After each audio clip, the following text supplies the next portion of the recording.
Secretary Lehman. Thank you, Generals. I would also like to echo my colleague's expression of great admiration for you and your predecessor, your command, and your pilots, even though they might require long runways to land. We understand.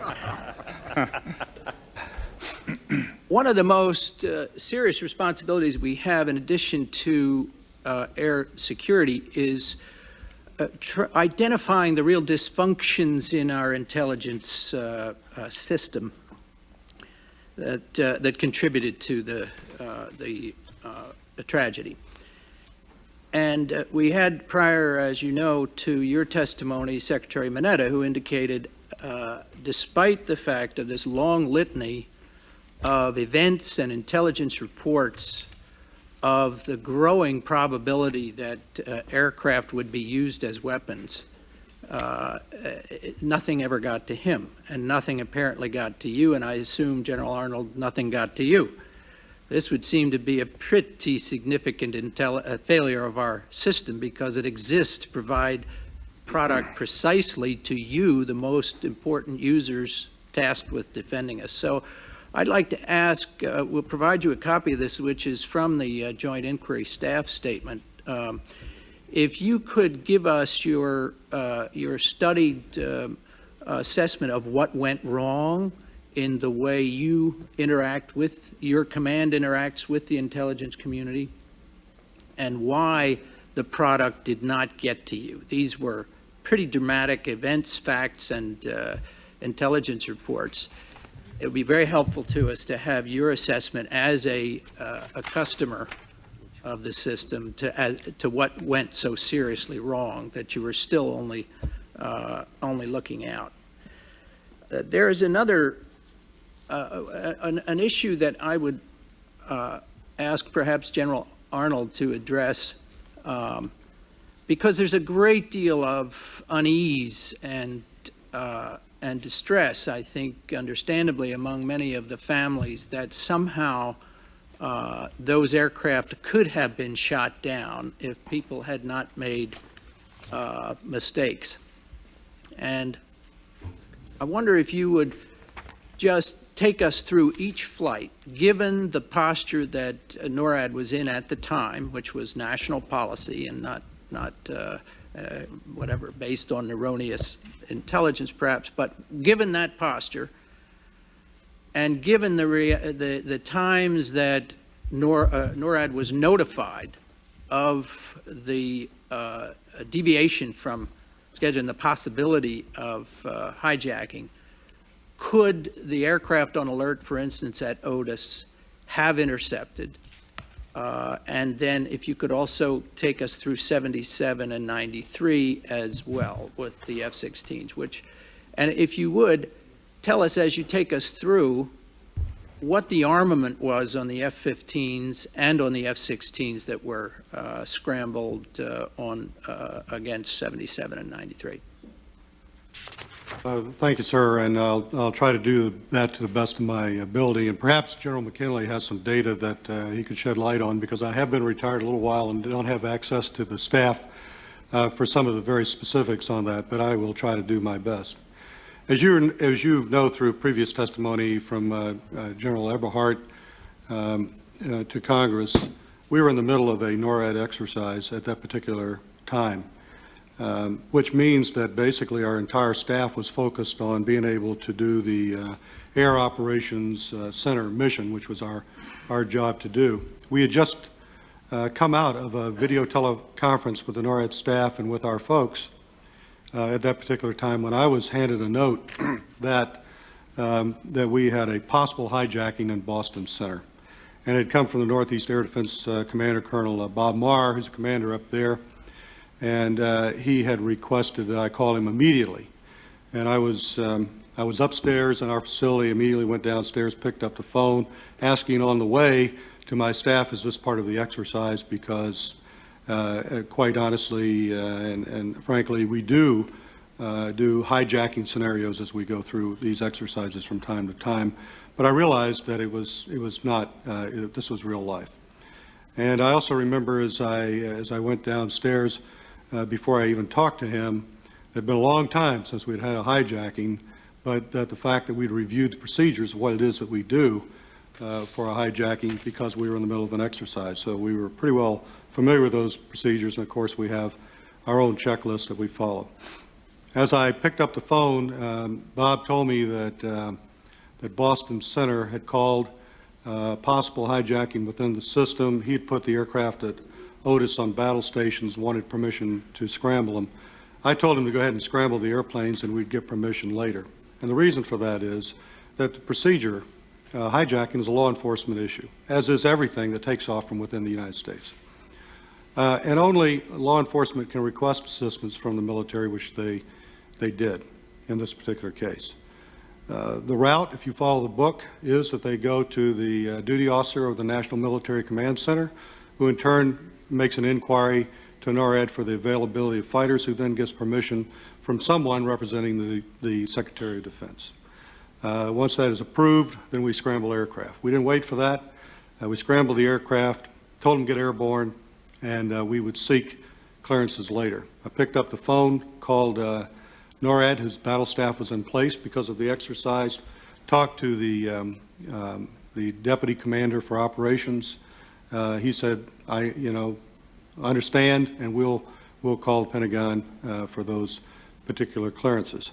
It was simultaneous almost with that decision that we had made that I'm looking at the TV monitor of the news network and see a smoking hole in the North Tower of what turned out to be the North Tower of the World Trade Center, wondering, what is this? And like many of us involved in that, does it have anything to do with this particular incident, which we didn't think it did because we're talking Boston Center and we're not thinking of the immediate New York metropolitan area. Shortly after that, of course, our airplanes became airborne after that. It just so happens that Colonel Duffy, who was a pilot of that first F-15, had been involved in some conversation because there was, as the telephone calls were made, he was aware that there was a hijacking in the system, and it was kind of interesting because he had concluded that indeed might have been that airplane himself and elected to hit the afterburner and to speed up his way towards New York. Excuse me.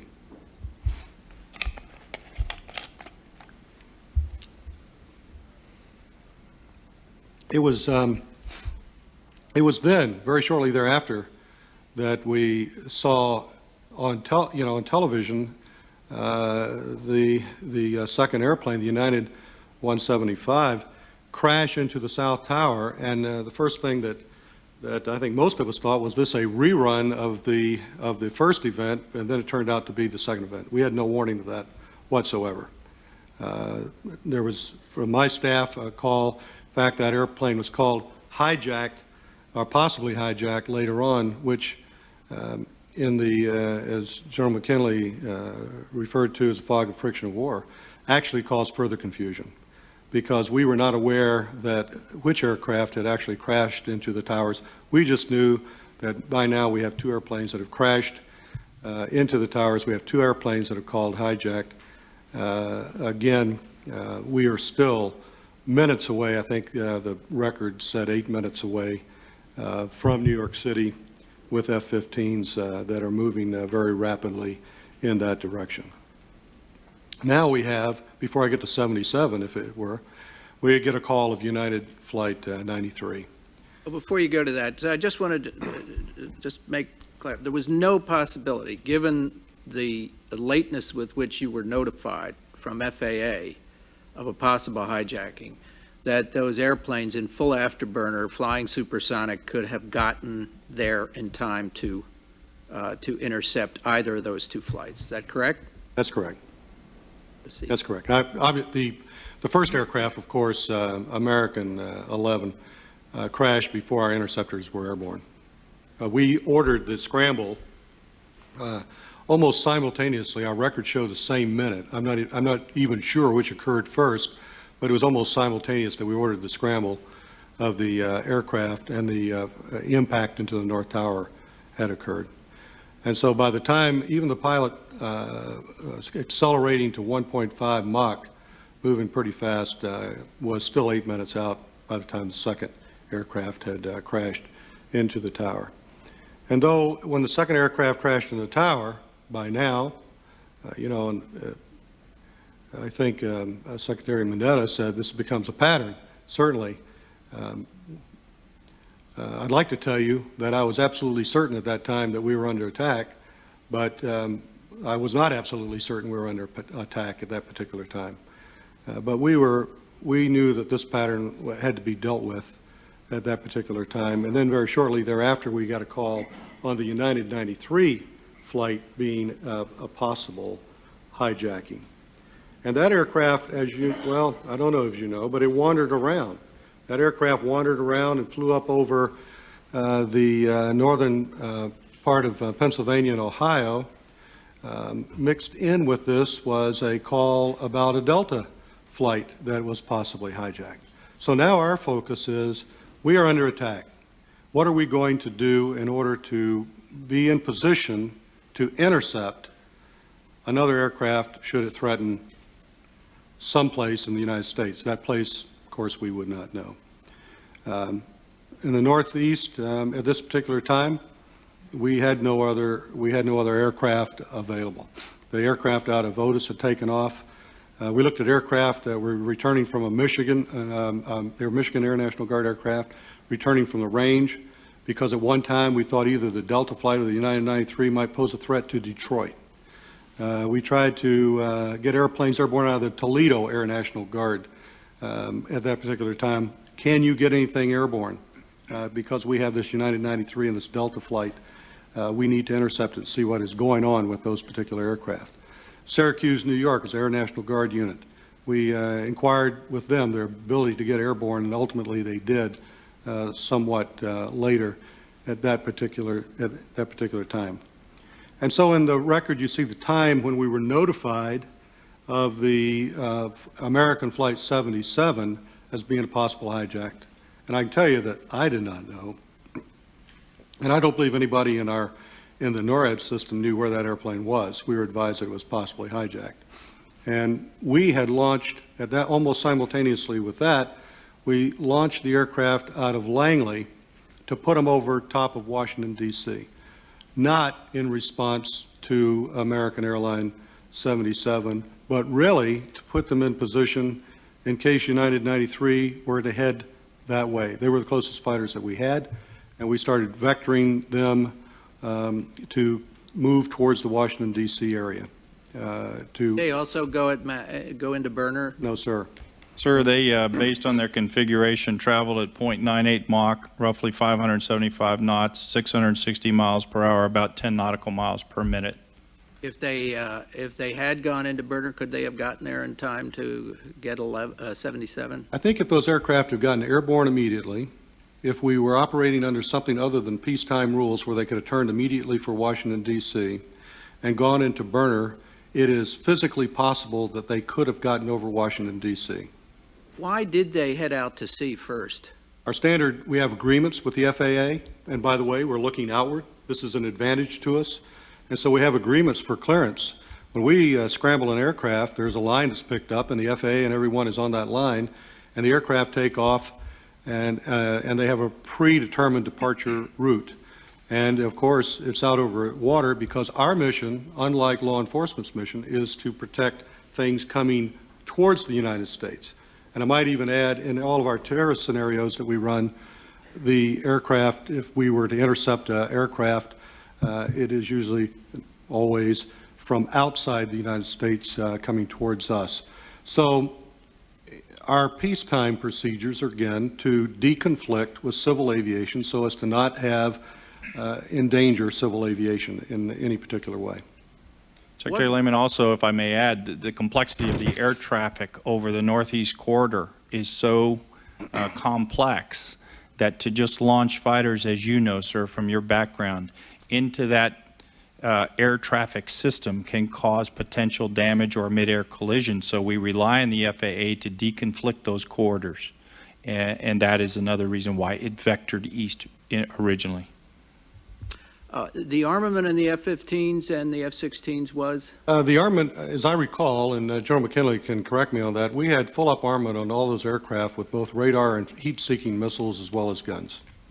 AIM-7, AIM-9. So to continue with 77, it's fair to say if you had got a more timely notification from FAA, and particularly with regard to where it was heading, that those F-16s launched from Langley could possibly have gotten there before they hit the Pentagon? It is certainly physically possible that they could have gotten into the area, and it's speculation as to whether we could have actually intercepted the aircraft by that time, because everything that we were doing, remember, was being relayed from the FAA. Yeah. We have no visibility on those aircraft, couldn't see, no radars, couldn't talk to our pilots. FAA did a marvelous job during that period of time in doing radio relays and assisting us in being able to Now, control if them. 93 had not crashed, would it not have been possible for the F-16s to have intercepted 93, and do you think they would have? It was in our intent to intercept United Flight 93. And in fact, my own staff, we were orbiting now over Washington, D.C. By this time, and I was personally anxious to see what 93 was going to do, and our intent was to intercept it. But we decided to stay over Washington, D.C. because there was not that urgency, and if there were other aircraft coming from another quadrant, another vector, we would have been pulled off station, and we would not have been able to, there might have been an aircraft that popped up within the system closer that would have posed a larger threat to the Washington, D.C. area. So we elected to remain over D.C. until that aircraft was definitely coming towards us. And as you know, the brave men and women who took over that aircraft prevented us from making the awful decision, which the young men that were flying those aircraft would live with for the rest of their lives if they had to do that. Now, in a short answer, why with the previous attempt of a light plane to hit the White House wasn't Andrews Air Force Base with F-16s and Marine F-18s available part of the alert? And I understand, I'd also like to have you comment on what the role of the Secret Service was in scrambling those F-16s. You're talking about The Andrews airplanes. And It's my understanding that the Secret Service, obviously they worked with the 113th because President, Air Force One is located out at Andrews Air Force Base, so they had personal knowledge of those, of the people out there and their telephone number, and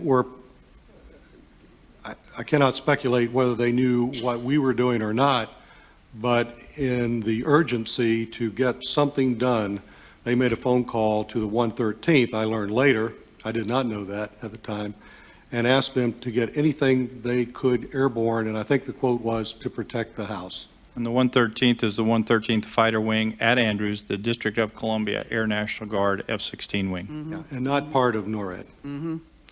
Now, you said that the clear delineation was you were looking outward, and to do anything inward, you had to get authorization from a law enforcement agency. And that is covered, as I understand it, by JCS Instruction 3610 on aircraft piracy. In that instruction, as I read it, which I believe is still in effect, That's correct, sir. you don't have any delegated authority to interdict. In fact, there's no mention of interdiction it's purely an escort function. This is still in effect. Now, presumably, you're not following it to the letter, and I would like you to speak to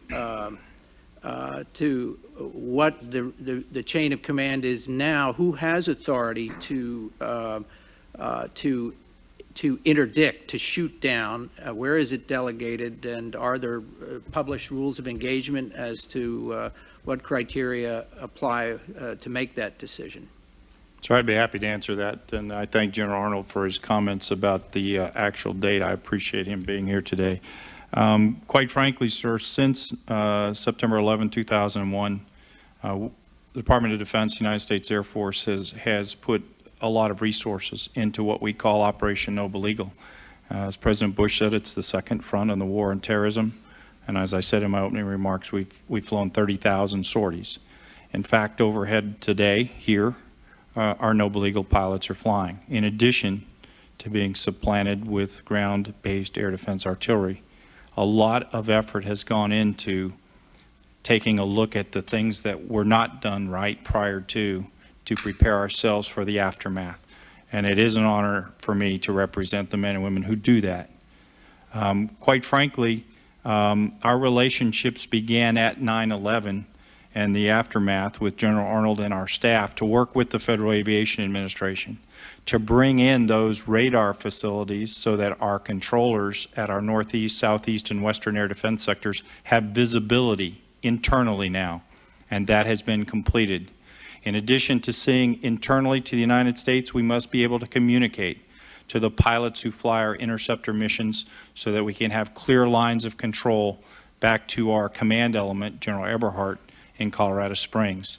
Now, just to interrupt, on the radar visibility, are you dependent on the FAA radars, which can have very little capability in a non-transponder environment, or do you have the better air defense radars? Sir, we try to put the best radars in effect for the mission. Most of those are FAA radars. Most of them are old radars, but they've been maintained properly, and we're actually putting Department of Defense people out to make sure those radars are calibrated for our mission. So therefore, we are using their radars. We are using air control squadrons, both active duty, guard, and reserve, to supplement those. We, in fact, use the United States Navy every chance we can, because their Aegis cruisers are so capable that we link their pictures into our Air Combat Command Center at Tyndall. So we are doing the absolute best job with the resources we've been given to make sure that internal picture now is transparent to our air battle managers, so that military controllers, when asked now, can pinpoint immediately an aircraft in distress, that we can find the nearest suitable fighter location, which I can say is substantial today. In open testimony, I'd not like to go into the details of the numbers of alert facilities, but it goes up and down depending on the threat, but it is internal now to the United States, which it wasn't on the 11th of September.